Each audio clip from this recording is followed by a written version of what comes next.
Right, good afternoon, ladies and gentlemen. Thank you ever so much for joining us again for this, which is the 8th of our weekly webinars. Can you believe it? 8 of them since lockdown started. This week there appears to be a bit of a light at the end of the tunnel. Who knows what's going to happen over the next few days, but we all hope you're obviously keeping safe and well. We've had an absolutely astonishing reaction to all these webinars that we've been doing, and obviously both Rachel and myself and all the valuers would just like to say thank you ever so much for all the kind comments and suggestions that have been coming in, so please keep them coming. If you missed any of this series, you can now actually catch all of it on YouTube and go through them all at your leisure. And in fact, if you go back to episode 1, you can probably see me clean shaven with a lot less hair and probably a few less pounds as well. But now, last week, I put out an article on Gerald Genta and some of the lovely watches that he has designed over the past few years. And it kind of made me think, actually, we haven't done anything specifically on watches and valuing them and how people would look at watches. Now, thankfully, I gave Mary a call and we decided to do something on that. So I'm very, very pleased to welcome again the lovely Mary Waterfall to have a chat with me about watches. Now, Mary, most people will have seen the episode where you're talking about jewellery, but can you give us a brief insight into who you are and what you do? Hi, yes, so I am Mary Waterfall. I'm a gemologist and jewellery valuer, but of course being a jewellery valuer also means it also encompasses watches as well. I qualified as a registered valuer in 2014, part of the National Association of Jewellers Institute of Registered Valuers. And I'm also a member of the Jewellery Valuers Association, which is a relatively new organisation as well. So I guess that means I've done some exams, I've got some letters after my name, and hopefully I know a bit about what I'm talking about. we can but hope, Mary. We can but hope. Mary, let's start with a very simple question, really. Let's talk about when you actually go and look at a collection of watches, how do you start and what do you look at in terms of where to start with the valuation? Yeah, so valuing watches can actually be quite a complicated and time-consuming process. The watches that we value are worth hundreds of thousands of pounds. I mean, I think up to date, the most expensive watch I've valued has been £300,000, but a value like Patek Philippe's that, are £100,000 plus. So, lots of people, think all the values in the jewellery, but actually watches are incredibly expensive. So you really need to know what you're doing and what you're looking at. And I was actually going to throw a question back to you, Alastair, before I kind of get into the methodology of how we go about doing it. Maybe we can explain, why are watches so expensive? Well, it's a good question. I mean, my opinion with watches, and I've always been a big fan of them, is I think it's this fantastic mechanical kind of thing. I think it's a very man-oriented thing to a certain degree, although there are plenty of women that are into them as well. But I think it kind of has, something to do with that fantastic kind of, it's a little engine on your wrist, it's a heartbeat on your wrist. And I think the ability to have something of such fantastic detail and skill that you wear every day, it is a piece of jewellery to a certain degree. But I know within a lot of my watches, I think 99.9% of the population of the world would have no idea what it is, but there is a reason why I like it, and there is a reason why I love certain watches, because they are technically incredibly brilliant and well designed. And there is going back to my article about Genta, there is something to be said about the fashion aspect of something along those lines. But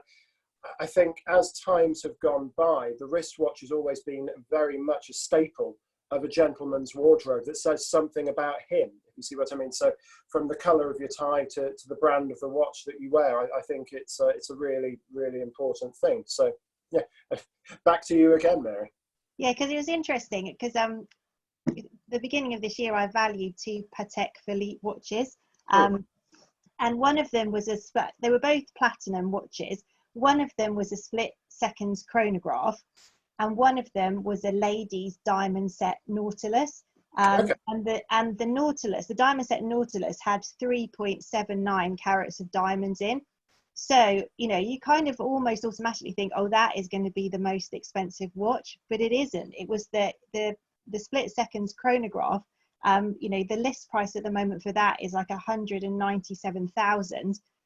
Whereas the diamond set Nautilus is a mere £126,000. So it's kind of. I think, yeah, I think you've covered something that's quite interesting there, because I think gentlemen's watches, for a starting point, are always more in demand than ladies' watches, regardless of what brand, because men are more inclined to wear that type of watch.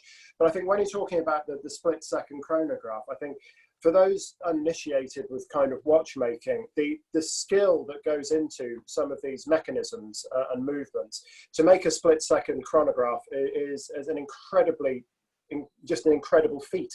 When you think about something that is down to a spring, mechanics and gears that actually operates a watch that, you know, chronometer settings and things like that, you know, fall within +2 or -2 seconds in a day. And when you think about that all from a spring, I think it's phenomenal the amount of work that goes into them. And if you open up the back of a Patek Philippe, it's astonishing. You look at the detail that's in them.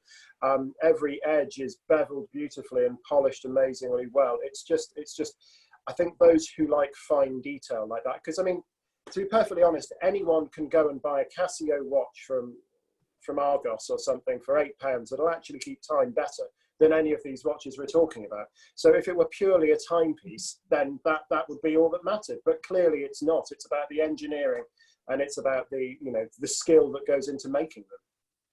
I love your passion for this. I don't quite have the same. My passion's gemstone, so I think it's wonderful that you can, you know, you ooze enthusiasm for these, you know, mechanisms. It's beautiful. So yeah, so when obviously I'm presented with a watch, the most important thing is just to have a dialogue with the client, you know, and just to establish exactly what they want. So for example, just before lockdown, I valued a gentleman's Rolex watch. It was a Submariner date, 1991. Now he had been waiting for years to get this watch.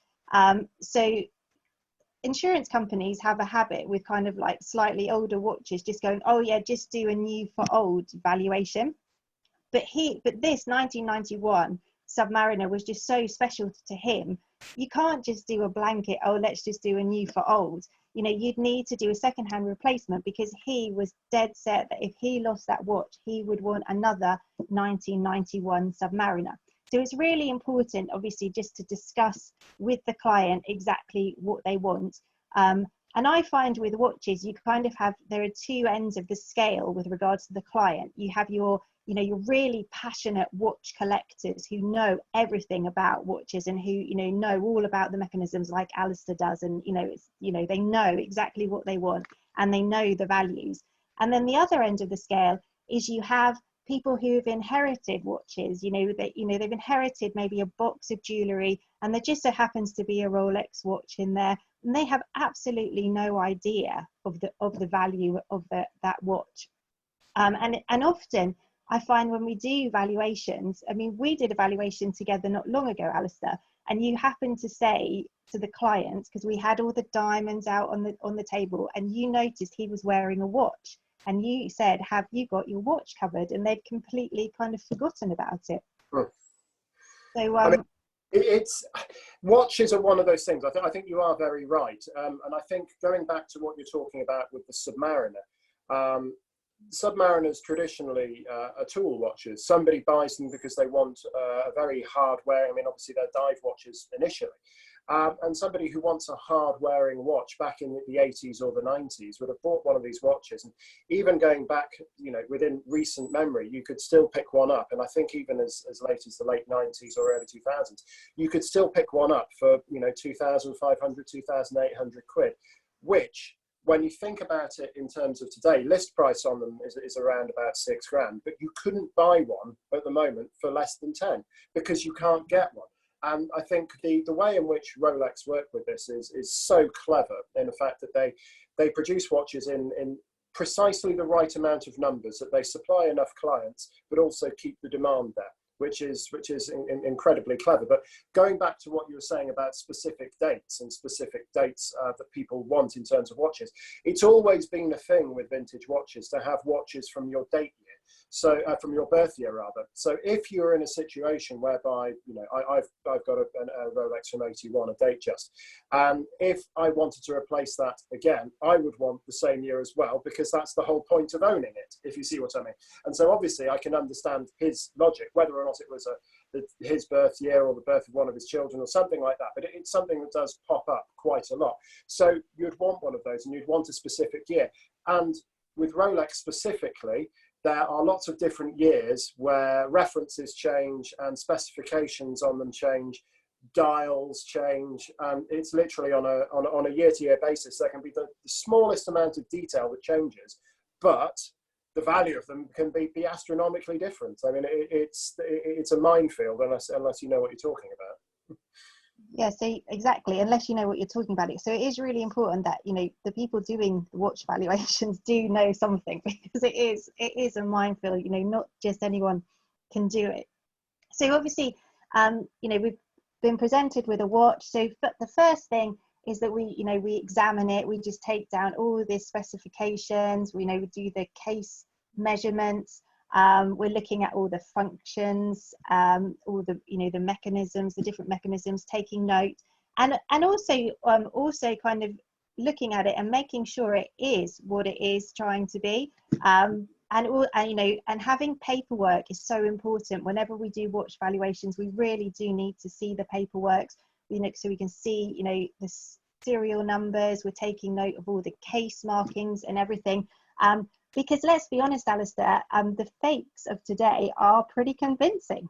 Oh, they're brilliant. I've handled quite a few of them, and I've bought probably 2 or 3 just to actually have a look at how they're coming on. And I do it purely for research purposes. I never intend on wearing them or anything else like that. But I think you need to be able to see what's in the marketplace at the moment.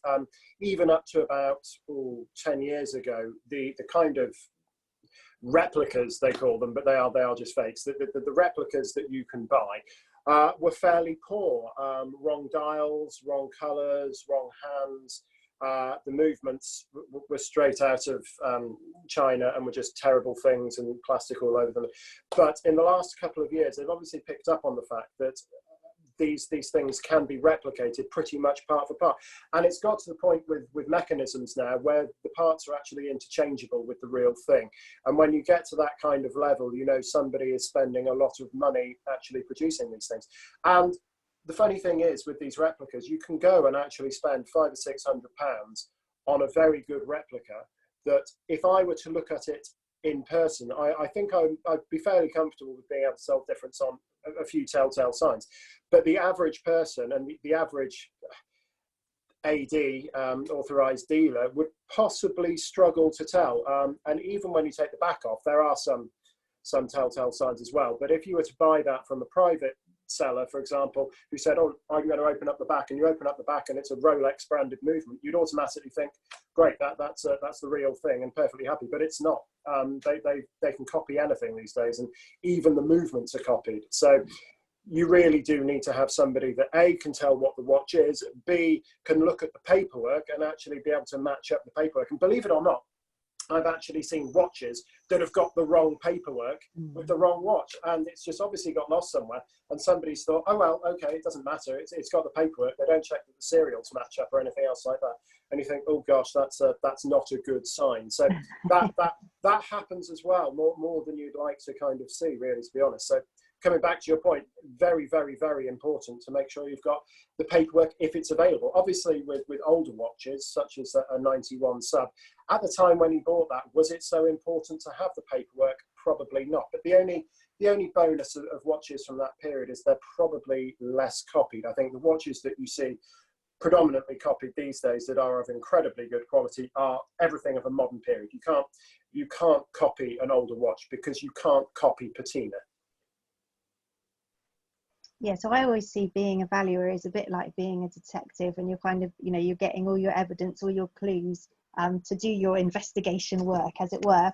And another thing I mentioned before about the ladies, Nautilus watch, we're looking at kind of when they're diamond set.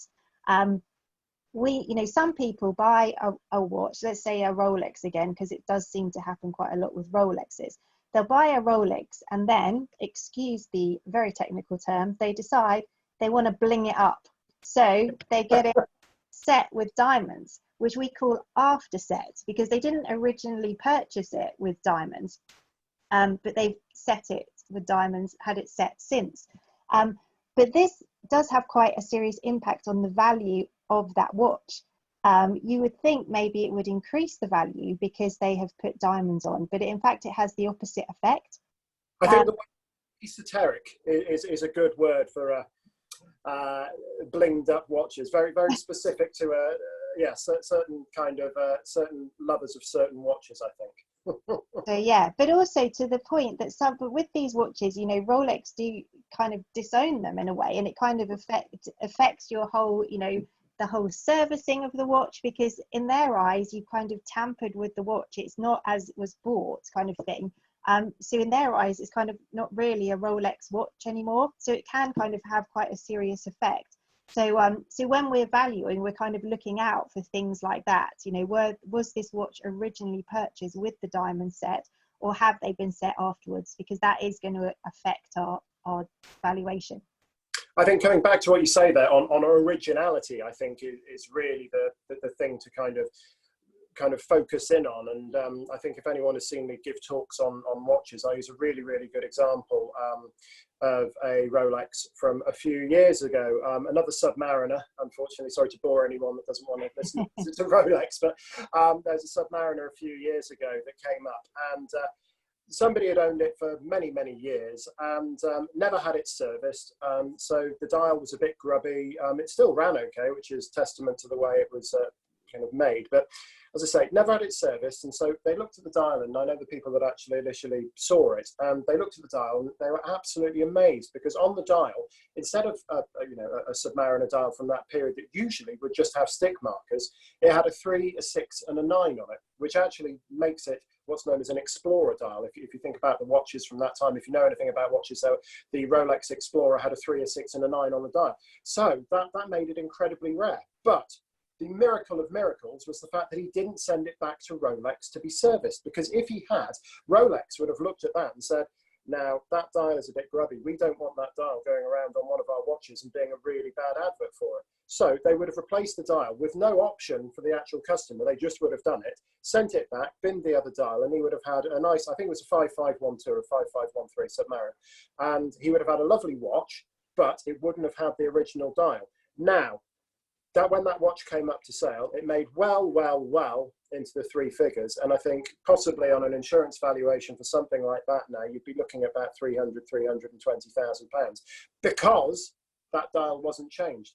Had it been completely, redone by Rolex and the dial had been changed, you would have been talking about a 7 or 8 grand 1960s Submariner or late 1950s Submariner, which, to be perfectly honest, you do see from time to time anyway. So it's all, to my mind, it's all about the originality, whether it be the dial, the hands, even down to such stupid things as the spring bars that go in the lugs. If you can make sure that they're correct and they are period, then it does increase the value of the watch. Yeah, so I hope we're kind of getting the point across that it is quite complicated. There are like loads of million things that you're looking for, and like, is the bracelet the original bracelet? Is that the right bracelet? So once we've kind of established what the watch is, and we've taken down our, all our notes and everything, and we've established whether it's all real and everything's fine, then we can actually do the valuation. But then that's not as straightforward either as you'd think, especially with brands. And we do keep repeating about Rolex and Patek Philippe, but with a lot, as Alastair was saying before, there's such demand for these watches that you can't necessarily just put the retail list price as the new replacement value, because with these brands there are waiting lists. There's sometimes up to 8 years to wait for a watch, and realistically, in the event of loss, an insurance company isn't necessarily going to be happy to wait 8 years to settle a claim. So in order to replace a watch slightly more quickly, then we kind of need to look to other sources, and we're looking at authorized dealers. So not just your Watches of Switzerland and your Rolex shops. We're looking at these authorized dealers, a lot of whom are overseas, and they're kind of in an unregulated marketplace. But you kind of have to look at what they're selling their watches for. So if I can just give a couple of examples. So let's go back to the Patek Philippe, the stainless steel Nautilus with the diamonds. Its list price is 26,000. Sorry, the one I spoke to you about was the platinum one. I'm now talking about a stainless steel Nautilus with diamonds. But these dealers are selling it between 35 to 40,000. So you'd need to be putting it around the 40,000 pound mark to give a realistic compensation for the client to be able to replace it quickly. And it's the same with Rolex. I don't know if you've got anything to add on that, Alastair. I think it's got to that point with certain watches, especially in the Rolex line, whereby Rolex aren't actually giving the paperwork to the customers until I think it's either 12 months or 18 months down the line, because there was such a problem with flipping them. If you're not familiar with what flipping means, is that effectively they put their name on the waiting list. As soon as they bought it, it would get sold and you would sell it instantly for a profit. And it's one of those things, but I think whilst Rolex obviously don't approve of it, I don't think they're doing a huge amount to combat it, because ultimately it raises their brand value. And I think it's probably exactly the same with Patek, Audemars Piguet, a lot of the top end brands. It's all about exclusivity, and if you can't get something, you want it even more. And if anyone's listened to me talking about handbags, it's a very similar situation. If you can't get a Birkin 35 in ostrich leather, then you're willing to pay 100 grand for it because you want to own it and nobody else is going to have it. So I think that's a really kind of valuable point to make there. But Mary, I was going to address betterment with you, obviously, and there is kind of some issue, I suppose, with putting values on these watches to make sure that this betterment kind of practice doesn't happen. Yeah, we do have to be really careful with that as a valuers. I mean, I'd like to give you an example. The end of last year, I valued a Rolex watch, diamond set, kind of cocktail watch from the 1930s. And it was 14 karat gold, it was 18 jewel movement. The dial was tiny, as they were in those days. It was like 17 mil. So I valued it second-hand replacement value, and you were looking around the £3,000 mark. But the insurance company came back and said, well, can you value this as a new for old? And I was kind of like, well, no, not really, because you can't really compare it with a current Rolex. Say if you were going to go for a diamond set date just, say you went for, this, steel and gold, they're 28 mil dials. The move, I mean, you think how Rolex has progressed and changed in that time, in the, I opened my watch box earlier because I knew we were going to talk about this. And if you consider what Rolex look like now, I think everyone knows what a modern Rolex looks like, so I'm not going to bother. But this is a 28, 29 Rolex, which is actually not a lady's watch, but you'll see what I mean in terms of the size of it, how different they actually are. So you can see that, and it's a very, very small little dial. And again, I think rather classy and timeless comparatively to modern Rolex. But this is a really good example of how watches have changed so much. And I think, as you're saying, with the betterment kind of side of things, there is no direct comparison. No, so for example, the date just, if I went for steel and gold, the list price at the moment is 13,550. If I went for all gold, which would be 18 karat gold, you're looking at £29,000. You think my original valuation for a second hand replacement was 3,000. That's quite a significant difference. That could be classed as serious betterment. So we can't always just do a new for old, because you're just not, although it says Rolex, although they've got diamonds and everything, they're just not the same watches. No, certainly. Now, with regards to kind of the way in which when we look at these watches and we're trying to work out, we've spoken about client requirements. Do you think that some of these watches go up in value due to, I hate to say, status kind of symbols, or is celebrity kind of connotations with owning these? Do you think there is something to be said for that? Oh yeah, I think we are. It's a celebrity-driven market, isn't it? I mean, and the watch companies know this because they gift lots of watches to, you know, celebrities, you know, so they can be seen with the watch. And you know, it's like, oh yeah, you know, the footballers' wives need to have the latest Rolex or the latest whatever. It's all very clever marketing, and yeah, it does have an effect on the value. Fantastic, Mary. Let's talk about designers. Now, obviously, we've spoken quite a lot about Rolex, one of the kind of the best known brands. We've spoken a little bit about kind of more haute horology, such as Patek Philippe, Audemars Piguet, Breguet, brands like that. But there are other people that manufacture watches, such as designers. I kind of wouldn't want to say Bulgari, but Bulgari to a certain degree, as much as I like a lot of Bulgari's watches because they were designed by Gerald Genta, there is that certain air of you're paying a lot for a brand, but not necessarily with the same kind of residual values potentially that you could be from a house like Rolex or Omega. Yeah, and I mean, a lot of say the jewellery houses, they do make their own watches. You know, Cartier, for example, you've got the tank, which was inspired by a tank in World War, I can't remember whether it was 1 or 2. Did you know that? The whole design of it? World War One. So yeah, so and obviously that again is all marketing and everything. I mean, I still think they are decent watches, aren't they? They're still well made. Oh, the movements in Cartier are, to be perfectly frank, alongside most other things of that kind of nature, they're very good. They're probably as good as a Rolex movement. Somewhere near as good as an Omega movement, but I do think Omega probably make some of the best movements on the market for the price band, and probably are in the new watch market certainly the best value watches. So yeah, but I think the tank is a good example of something that is a design classic, as well as being a fantastically, you know, nice watch to own.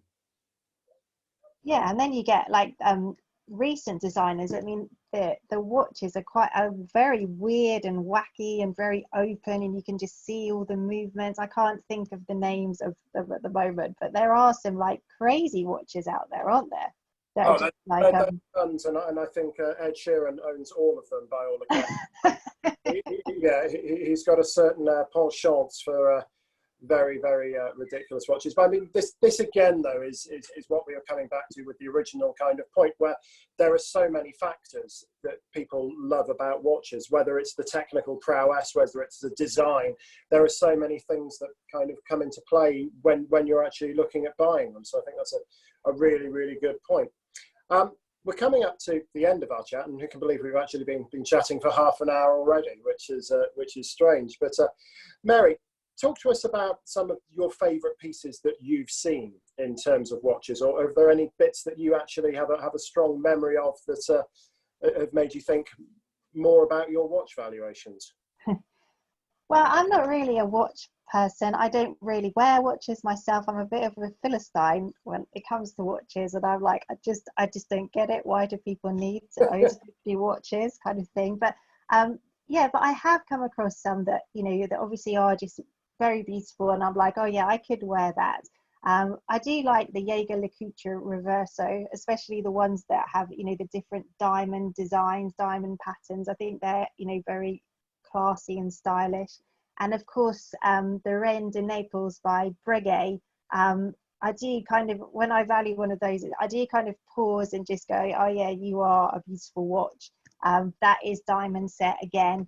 And Breguet, yeah. Obviously, Breguet have that beautiful guilloche dial that's just absolutely stunning. Beautiful, beautiful work on those dials. Sorry to interrupt. Whereas you, Alastair, what would you say your favourite watches, most memorable watches are? I'm very fortunate to own quite a few watches, and I do really, really like them. And I think if anything, I can look at a watch in the same way that I look at a painting or a carpet, and enjoy them just as much.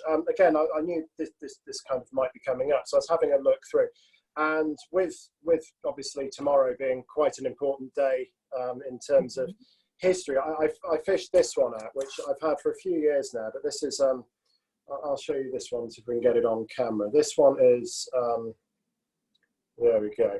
So it might be in reverse, but there we are. This is a 1939 Omega Spitfire pilot's watch.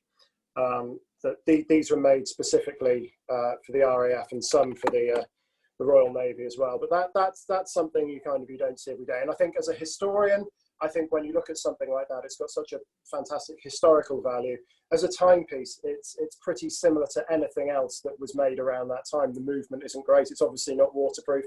The dial was a ridiculous design that actually doesn't really show that much in the dark, which was what it was intended to do. But I think the historical connotation of a watch like that is fantastic. Now, I did find another watch actually, and there's a little bit of a question in here. So if you can email us at inquiries@doerrvaluations.co.uk. If you can tell me what it is. Now, you won't believe it, but this is actually one of the most important designs of watches that ever has actually been. But very few of you will actually know what it is. So if you can send an email saying what it is, it's not a question where we'll give you a prize or anything, but I'm sure if we see you at some event or something, I might buy you a coffee or a glass of wine. But let's see if you can tell me what this is and why it's so important. So I'll just put that up there. So can you see that, Mary? I can see that, yeah, that's great. So I'll give you a slight clue here. The whole bezel, which is this part that goes around the entire dial, revolves. All of it revolves. So that's a slight clue there. So if you want to get in touch with us and tell us exactly what you think it is, who it's made by, and what's so special about it, then you never know, next time you see me at some kind of trade event, I might have to buy you a coffee or a glass of wine. But, so Alastair, can I just say, so the value of the first watch you just saw us, what is the value of that watch? Oh, I mean, the irony is that something like that is probably worth about 1,500 quid, maybe something around that. It's not a lot of money. But for me, something like that is far more important and far more interesting than spending £1,500 on a brand new Longines or a brand new Oris or something like that. When you can buy vintage watches, you can buy the value of them is infinitely better, and there's history to them. And I like watches that have got other people's history on as well. So if they've been, case backs have been engraved with military numbers and things like that, it's phenomenal. I mean, it's just, as I say, it's a nice piece of history as well as owning a really nice watch. And pieces like that, if you don't really know what you're looking at, they can just be overlooked, can't they? In a box of other items, medals, jewellery, or whatever. You're like, oh yeah, this old watch kind of thing. And there are loads of people out there that are completely underinsured for what they've got because they just don't know what they've got. I'll give you a good example of that actually. While you say that, let me just go into my watch bowl. Hang on 2 seconds. Okay, good example of that is. Now, this is a Seiko, okay, which is traditionally a fantastically good Japanese brand that make exceptionally good value watches and very, very nice things. Now, I fished this one out about 15 years ago, and you probably can't see. Let's have a look at that. Can you see that? Yes, you can see that, yeah. Okay, so that is a Seiko 6105 8110. Now, what that is, during the Vietnam War, the servicemen were issued with a very basic watch, which I think I've got one of somewhere, but I'm not going to dig that out now. And they were given the option of buying a slightly better watch from the stores when they were sent over there. And so a lot of people actually went and bought these Seikos because they were so much better than the standard issue ones. They were waterproof to 150 meters and just a lot better wearing. So I traced this one back, and it was actually a US Army issue one. And so these received a lot of kind of praise because Captain Willard in Apocalypse Now wore one, and so they became really kind of popular. And that's probably worth, ironically, that's worth more than my Spitfire pilot's watch now, which is a bit weird, but that seems to be how it works. But something like that, you can see in a box, and if you're not keyed up on it, then the problem is you'd see a Seiko sports watch, which you can still buy something that looks relatively like that these days for about 50 quid. And that's the problem that you have when looking at watches. It's all the tiny little details and or trying to kind of pick out the ones that make it more valuable. Brilliant. So have we had any questions at all? No questions today, Mary. I think everyone's probably been baffled and a little bit, possibly a little bit bored about my my watch collection. But that's great. Well, thank you ever so much for joining me again today, Mary. It's been always a pleasure to talk to you. And thank you again, ladies and gentlemen, for joining us. We had a great reaction, actually, to the quiz that we did a few weeks ago. And thank you to everyone that took part. And again, thank you to everyone that sent in such nice replies to it. And we did get one common theme with the quiz that we actually are going to address fairly soon. It was a little bit, to use the word again, esoteric and a little bit hard for some people. So we're currently working on another quiz with all the same valuers and putting together something a little bit more good fun for everyone. And we're hoping to get that done fairly soon. So hopefully we'll get that done by the next bank holiday weekend, and we'll speak to you all very soon. So I will leave you now and say thanks very much. Take care, everyone, and we will see you next week. Thank you, Mary. Thank you. Bye, everyone. Bye-bye.